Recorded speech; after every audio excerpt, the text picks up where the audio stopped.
빅데이터의 특징은 5가지 정도로 나눠볼 수 있는데요. 데이터의 규모, 또 데이터의 다양성, 속도, 정확성, 가치 측면에서 말씀드리겠습니다. 먼저 기존의 데이터베이스와는 비교할 수 없을 만큼의 방대한 양이 빅데이터의 특징 중 하나인데요.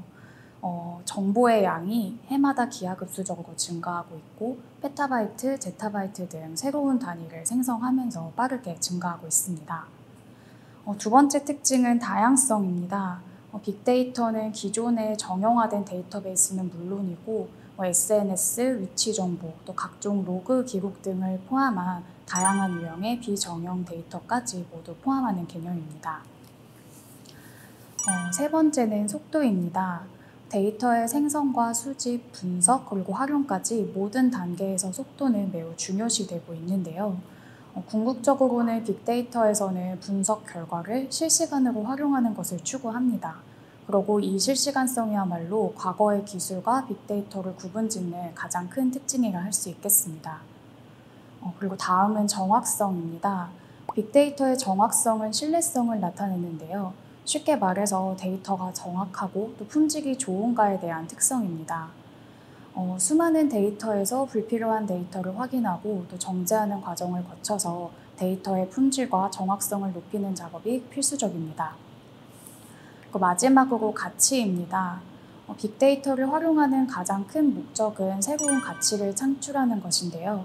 데이터를 수집하고 저장하는 것도 매우 중요하지만 데이터 안에 숨어있는 인사이트나 통찰력을 찾아내는 것이 관건입니다.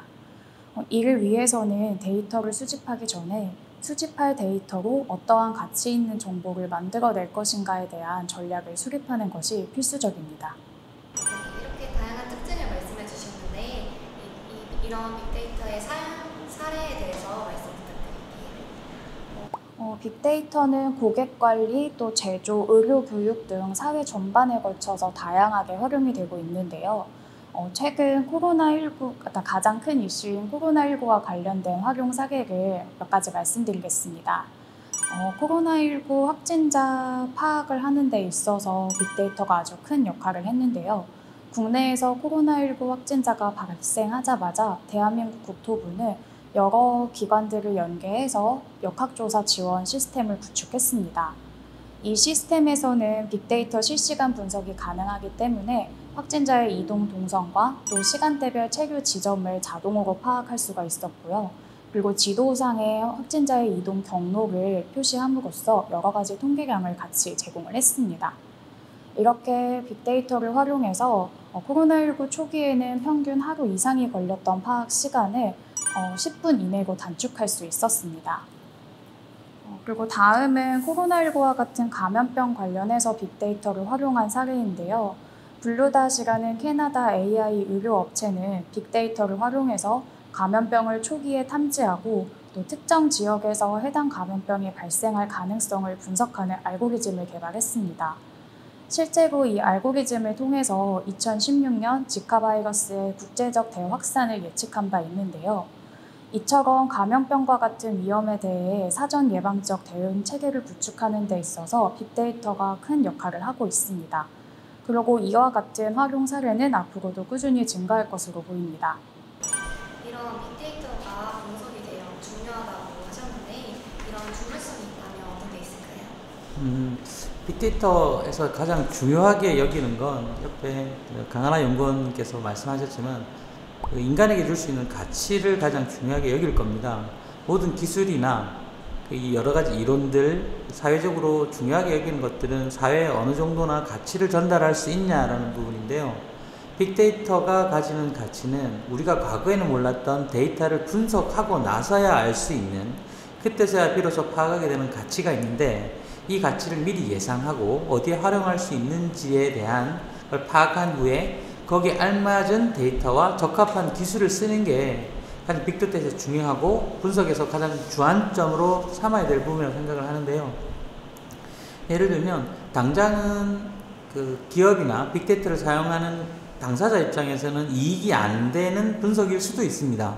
하지만 이런 데이터가 계속 쌓이고 분석이 계속 진행되고 나면 비로소 시간이 지난 뒤에야 이런 가치 있는 데이터가 발견되어지고 활용될 수 있는 사례가 얼마든지 있을 수 있거든요. 예를 들면 지금은 아직 이런 게 어디에 활용할지 모르지만 향후에 쓸 수 있겠다라고 하면 지금부터라도 차곡차곡 쌓아두는 게 중요합니다. 얼마 전에 춘천에서도 버스를 운영하는 노선을 바꾸면서 큰 혼란이 있었잖아요. 그런 노선을 정하는 데 있어서도 사전에 충분히 어떤 지역에 어떤 사람들이 어떤 시간대에 어떤 위치로 이동하는지에 대한 빅데이터가 있다면 어떤 시간대에 얼마만큼 버스를 동원해서 어떤 노선으로 가야 가장 효율적으로 많은 사람들이 편하게 버스를 이용할 수 있는지를 분석할 수 있는 거죠. 그런 예는 이미 서울에서 많이 만들어지고 활용되고 있는데요. 심야에 이동하는 사람들이 많으면 그 이동하는 사람들이 어디에서 어디로 이동하는지를 열심히 분석했습니다. 여기에는 휴대폰의 신호, 그 다음에 교통카드 데이터 이런 것들이 결합이 되었는데요. 결합되고 나면 버스가 끊어진 혹은 지하철이 대중교통이 끊어진 시간대에 특정 지역에서 다른 지역으로 이동하는 사람들의 양을 계산한 다음에 그 지역에 심야에만 운행하는 버스를 투입하기로 서울시가 결정했습니다. 그래서 서울 시내와 경기도까지를 커버하면서 시민에 발휘되고 있는 거죠. 이런 것처럼 지금은 당장 기술이 없거나 필요성이 없다 하더라도 우리 주변에서 발생하는 데이터를 차곡차곡 모아두고 적당한 시기나 기술이 성숙되었을 때 이 분석을 통해서 해줄 수 있는 가치가 있다면 얼마든지 그때 가서는 그 기술을 적용해서 활용하고 가치를 제공할 수 있는 그런 시기가 될 수 있습니다. 시점이 될 수 있습니다. 데이터에 대해서 분석을 가장 중요하게 여기셨는데 분석을 어떻게 저희가 해서 데이터가 그게 확립이 되고 하는지 저희는 모르잖아요. 네. 한 번만 설명 부탁드릴게요. 네. 주변에 수집 가능한 데이터는 참 다양한데요. 보통 데이터를 다루지 않는 일반 분들의 관점에서는 이런 것도 데이터냐라고 할 정도로 데이터의 원천은 참 다양합니다. 여기 계신 선생님 중에 스마트워치 같은 거를 착용하고 계신 분이 계실 텐데 스마트워치가 점점 진화하면서 1분에 심장이 몇 번 뛰는지도 나오죠. 그리고 애플에서 나온 스마트워치 같은 경우는 심장이 뛰는 게 부정확한지 부정맥이 있는지 없는지도 검사해주는 그런 기능이 들어가 있습니다. 그러면 사람의 신체에 앞으로 갖가지 기능을 갖추고 있는 여러 전자장비가 붙으면 24시간 사람의 신체 활동을 모니터링하고 그 데이터를 어디다가 모아둘 수 있습니다. 예를 들면 그 기계를 만든 회사에다가 모아둘 수도 있고 아니면 자기가 원하는 개인이 원하는 병원에다가 그 데이터를 전달할 수도 있습니다. 그러면 그 데이터가 점점 쌓이면 평상시랑 다르게 심장박동이 이상한 징후를 보인다든지 신체 활동이 이상하게 보이면 바로 병원에 오라고 연락을 해줄 수 있는 거죠. 이 정도면 특이한 신체 활동이고 이상하다, 건강에 이상 징후가 보이니 와달라. 특히 한여름에, 올여름에 얼마 전까지 굉장히 더웠는데 사람의 체온이 지나치게 증가하면 이 일사병이나 열사병 같은 증상이 발생할 수 있잖아요. 스마트워치가 체온을 재고 있다가 그만 쉬라고 얘기할 수도 있겠죠. 이렇게 우리 일상에서 할 수 있는 건강과 관련된 이런 걸 해주려면 사람의 신체의 신호를 끊임없이 24시간 계속 감시할 수 있어야 됩니다.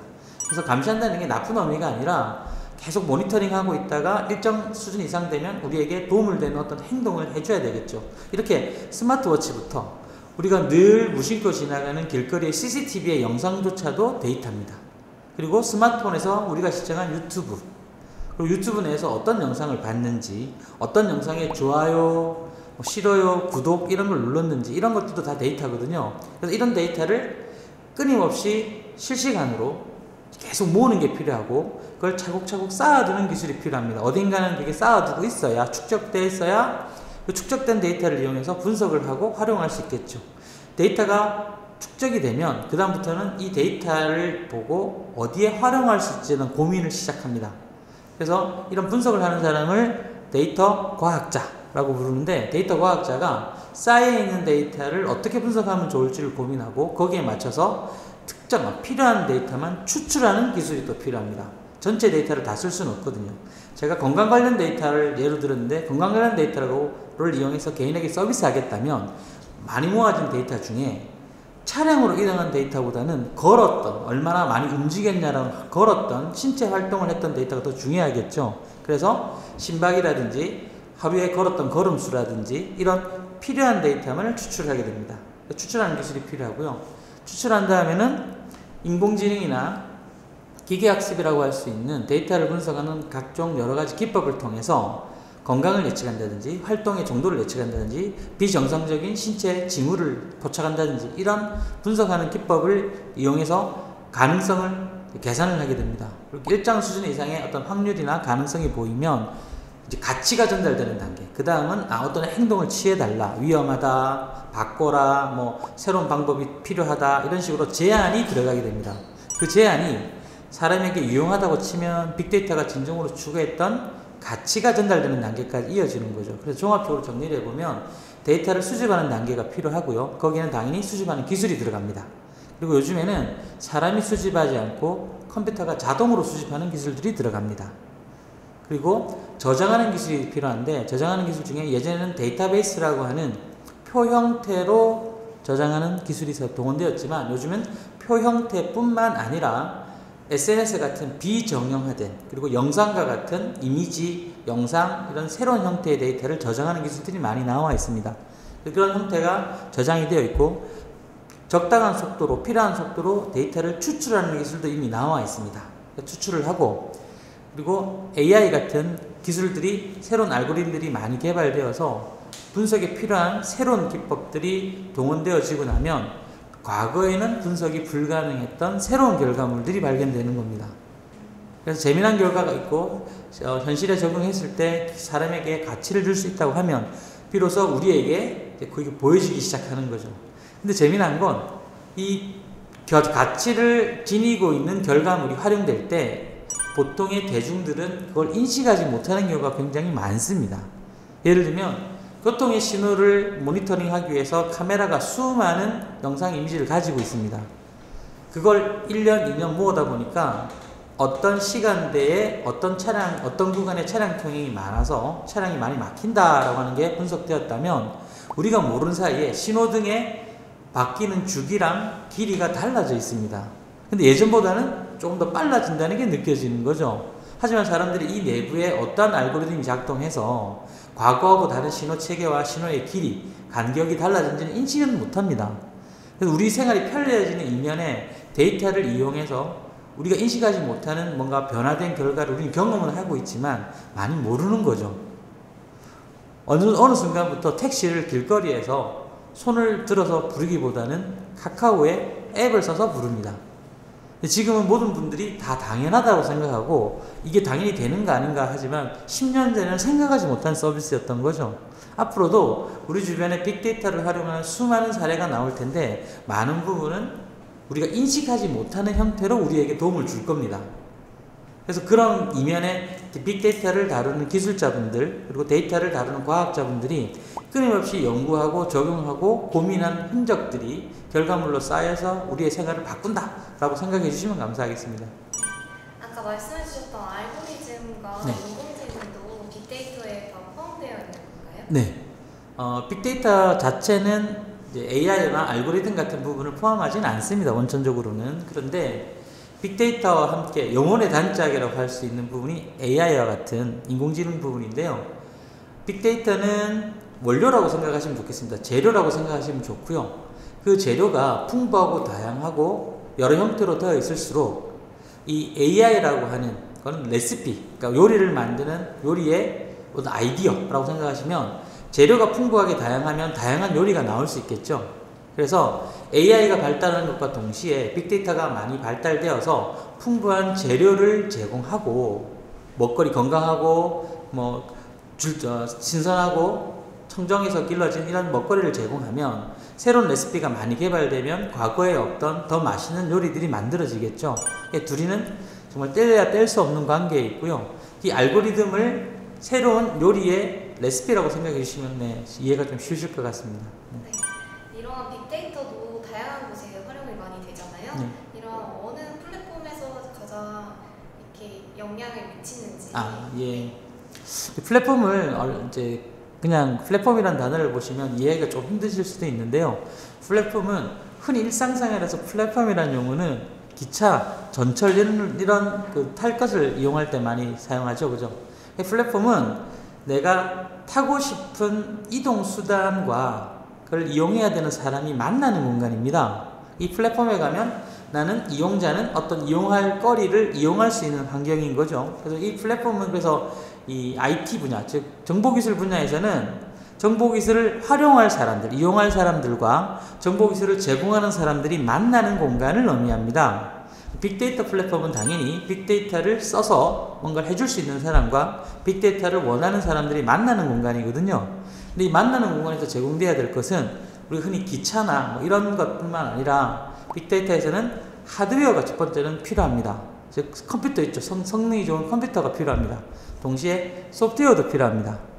AI 알고리즘도 필요하고요. 빅데이터를 다루는 뭐 소프트웨어도 필요하고요. 그 다음에 이런 걸 어떻게 합리적으로 문제없이 다룰 거냐라고 하는 정책적인 관리 방법도 필요합니다. 보통은 플랫폼을 이루는 세 가지 요소가 하드웨어, 컴퓨터와 같은 하드웨어와 그 안에 들어가 있는 알고리즘과 같은 소프트웨어가 필요하고요. 그리고 세 번째는 관리할 수 있는 정책이 필요합니다. 이 세 개가 뭉쳐야만 이제 플랫폼이라고 할 수 있는데요.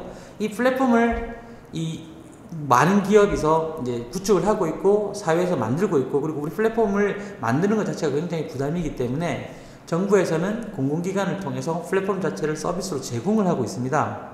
그래서 민간인에도 개방을 해서 필요하면 그 플랫폼에 일정한 비용을 내고 플랫폼을 이용할 수 있는데, 개인이 개별적으로 소규모 회사가 개별적으로 구축하기에 부담스러운 이 플랫폼을 정부기관이 대체해서 대신 만들어주는 이런 단계까지 가 있습니다. 정말 관심 있는 소상공업자나 빅데이터가 필요하고 AI가 필요한 분들은 이런 정부에서 만들어 놓은 플랫폼을 많이 이용하시는 것도 괜찮은 아이디어 같습니다. 네.